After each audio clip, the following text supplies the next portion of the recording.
तबाह होते हुए भी तबाही नहीं दिखती, कि जनाब तबाह होते हुए भी तबाही नहीं दिखती। शायद ये अंधभक्ति है साहब, इसकी कोई दवाई नहीं दिखती। काम इतनी खामोशी से करो कि कामयाबी शोर मचा दे। किस प्रकार की कहावत आपने और सभी लोगों ने इस देश के अंदर सुनी होगी, लेकिन अब इस कहावत को जो है विपरीत कर दिया गया है। इस कहावत का उल्टा हो गया है कि शोर इतनी जोर से मचाओ कि काम ही ना करना पड़े। जी हाँ, ये कहावत किसी और की नहीं, ये कहावत आप समझ ही गए होंगे, हमारे देश के प्रधानमंत्री नरेंद्र मोदी जी की है। नमस्कार, जय हिंद, जय भारत, वंदे मातरम। मैं मोहित शर्मा आज आपके पास एक खास मुद्दे को लेकर आपसे बातचीत करने के लिए आया हूं, आपसे रूबरू होने के लिए आया हूं। मेरे पास एक बहुत खास टॉपिक है और इसकी शुरुआत कुछ 4 पंक्तियों से करूंगा कि जनाब तबाह होते हुए भी तबाही नहीं दिखती, कि जनाब तबाह होते हुए भी तबाही नहीं दिखती। शायद ये अंधभक्ति है साहब, इसकी कोई दवाई नहीं दिखती, और ये बिल्कुल जायज़ भी है। और अब आप कहेंगे कि अंधभक्ति कहाँ से जायज़ है, तो एक महोदय हैं जिन्होंने पोस्ट डाली है, या जनाब लिखते हैं कि उत्तराखंड की भारी बारिश के बीच वाटरफॉल से उभरी मोदी जी की इमेज। 2000 साल में आता है ऐसा मौका, आखिरी बार चक्रवर्ती सम्राट अशोक की इमेज दिखाई दी थी, उसके बाद अब नरेंद्र मोदी जी की इमेज दिखाई गई है। मोदी है तो मुमकिन है।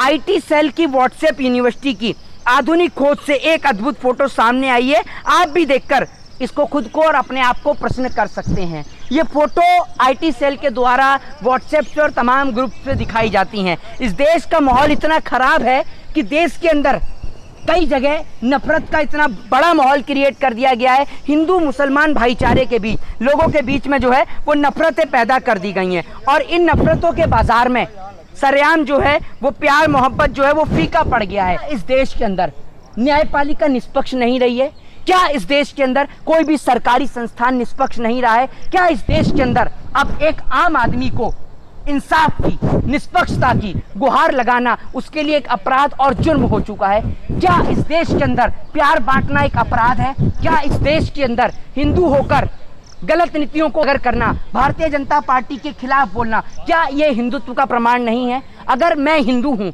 मैं सरकार की आलोचना करता हूँ, सरकार के खिलाफ बोलता हूँ, सरकार की आलोचना करने से मेरे को कोई फायदा नहीं है। भारत देश आज कहीं ना कहीं इकोनॉमी के माध्यम से श्रीलंका के ही रास्ते पर चल रहा है, और ऐसे ही कोई सत्यानाशी नहीं बन जाता है। सत्यानाशी बनने में भी एक लंबा समय लगता है। मैं आपको बता दूं, मोदी जी का एक बहुत ही बड़ा और फेमस डायलॉग है, और जिसको आप सभी लोगों ने सुना भी होगा, कि सबका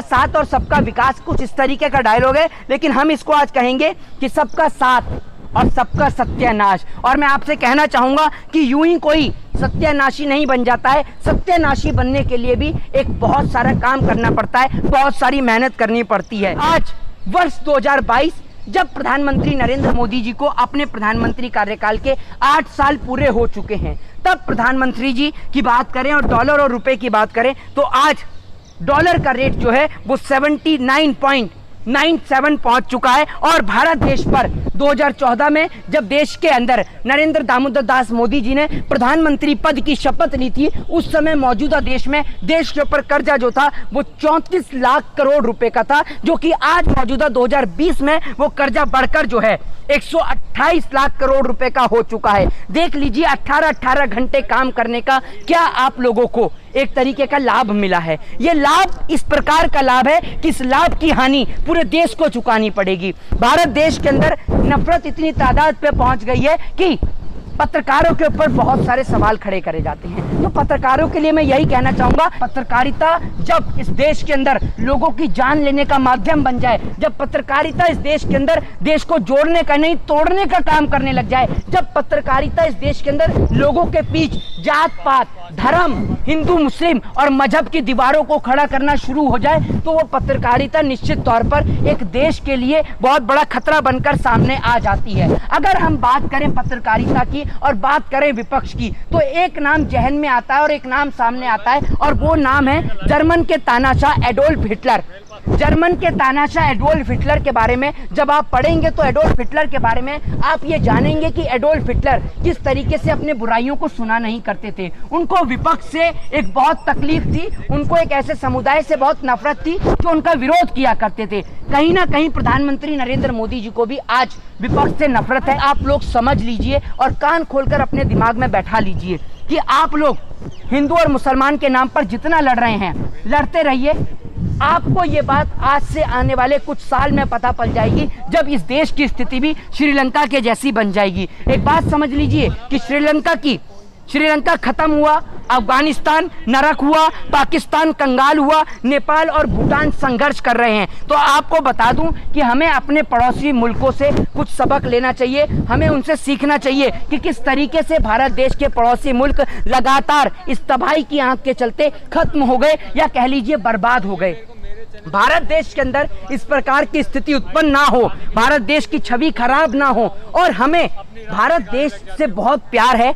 भारत देश में रहने का मुझे बहुत गर्व होता है कि मैंने भारत जैसी मिट्टी में जन्म लिया, जिस देश की मिट्टी लोगों को जोड़ना सिखाती है, तोड़ना नहीं। लेकिन बीते कुछ सालों में कहीं किसी मंदिर की जगह पर या किसी मस्जिद की जगह पर मंदिर बना दिया जाए तो वहां पर भी ईश्वर की और अल्लाह की आराधना होती है, और मंदिर की जगह पे मस्जिद बना दिया जाए तो भी ईश्वर की और अल्लाह की आराधना होती है। मुझे ये समझ में नहीं आता कि हम जाति और धर्म के नाम पर और समुदाय के नाम पर आज भी क्यों लड़ रहे हैं।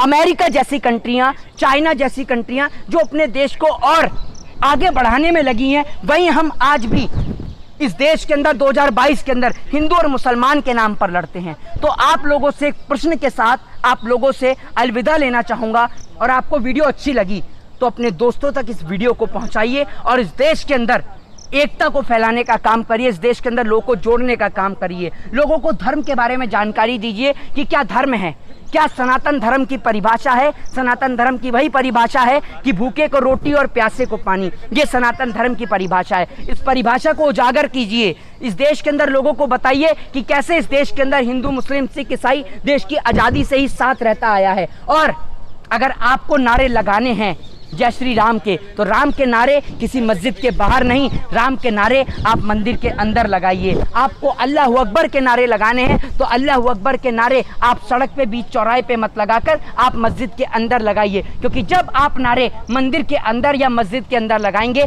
तो आपका ईश्वर, आपका अल्लाह एक होगा।